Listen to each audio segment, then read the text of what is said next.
अगर घुसपैठी है तो उन्हें सरकार को इस्तीफा दे देना चाहिए। अगर घुसपैठी 11 साल के बाद ढूंढ रहे हो आप, तभी मैंने कहा ये एसआईआर नहीं है, एनआरसी है। एसआईआर के बहाने एनआरसी कर रहे हैं। अभी उनको निकाल रहे हैं, बाद में हमें पीडीए वालों को निकाल देंगे।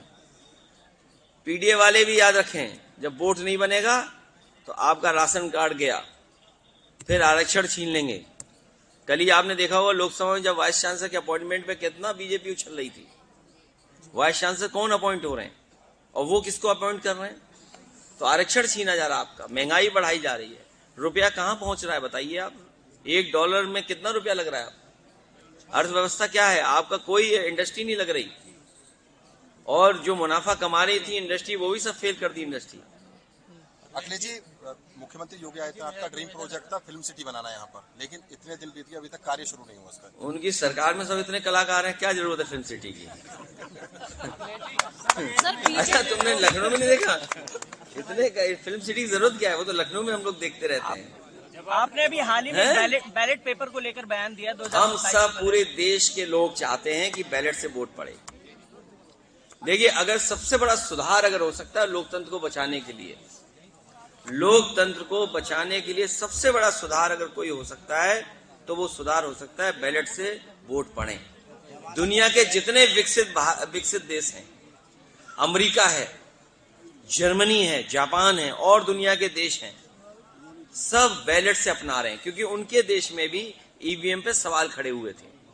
और जर्मनी के सुप्रीम कोर्ट, जो सबसे बड़ा कोर्ट है, उसका ये ऑर्डर है कि अगर ईवीएम से वोट पड़ता है तो वो अनकॉन्स्टिट्यूशनल माना जाएगा। सोचिए, जर्मनी जैसा देश जो ये कहता हो कि अनकॉन्स्टिट्यूशनल होगा अगर ईवीएम से डालेंगे, तो इन्हें दिक्कत क्या है ईवीएम से हटाने में? आज जागरूक ही नहीं है लोग। ये व्हाट्सएप तो 5 साल में सीख पाए चलाना, कितने साल में सीख पाए बताइए आप? एक मशीन, फिर 2 मशीन, एक ईवीएम, फिर वीवीपैट। तो मशीनों क्या जरूरत है आपको? और कौन वोट डाला, सीसीटीवी आपको देंगे नहीं रिकॉर्डिंग। कुंदरकी के चुनाव में और मीरापुर के चुनाव में पुलिस पूरी प्राइवेट ड्रेस पहन करके वोट डाली है। मैं तो कहता हूं ये बात अगर मेरी गलत है तो सीसीटीवी दिखा दे जनता को। पूरा कुंदरकी का बाई इलेक्शन में प्राइवेट ड्रेस में पुलिस ने वोट डाला है। मीरापुर के चुनाव में पूरा पुलिस ने वोट डाला है। याद कीजिए वो रिवॉल्वर से कैसे वोट को रोका जा रहा था। तो ये बातें क्या हम भूल गए क्या? आपके सब में आर्काइव होगा, जितने ये कैमरे टीवी चल रहे हैं सबके आर्काइव है। वो पुलिस ने प्राइवेट डाल करके डाल दिया वोट, प्राइवेट ड्रेस पहन करके। सर देंगे नहीं, क्या मतलब? देखिए ऐसा है, सुनो, ये नहीं मैं बता दूं आपको। नहीं, एक मिनट, नहीं ऐसा नहीं। ये हमारा पत्रकार साथी नोएडा के रहने वाले होंगे या वेस्टर्न यूपी के? मैं बलिया का हूं। अरे तुम तो जानते होंगे। अच्छा देखिए, हाँ ये ठीक है मैम। बलिया में चुनाव लड़े थे विनय तिवारी जी, याद है? ये विनय तिवारी जी के क्या थे बताओ? क्या थे ये सब पता, इसको नहीं बता रहा। और ये बीजेपी के लोग जंगल राज कहते हैं, जंगल राज। असली जंगली कौन होता है ये पता है आपको?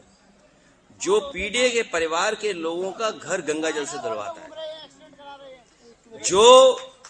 जो लोग, याद रखना, हम कोई भेदभाव नहीं पैदा कर रहे हैं, लेकिन अगर किसी के घर को आप गंगा जल से धुलवाएंगे तो आप जंगली हैं। किसी के मंदिर जाने के बाद मंदिर परिसर गंगा जल से धुलवाओगे तो आप जंगली हैं।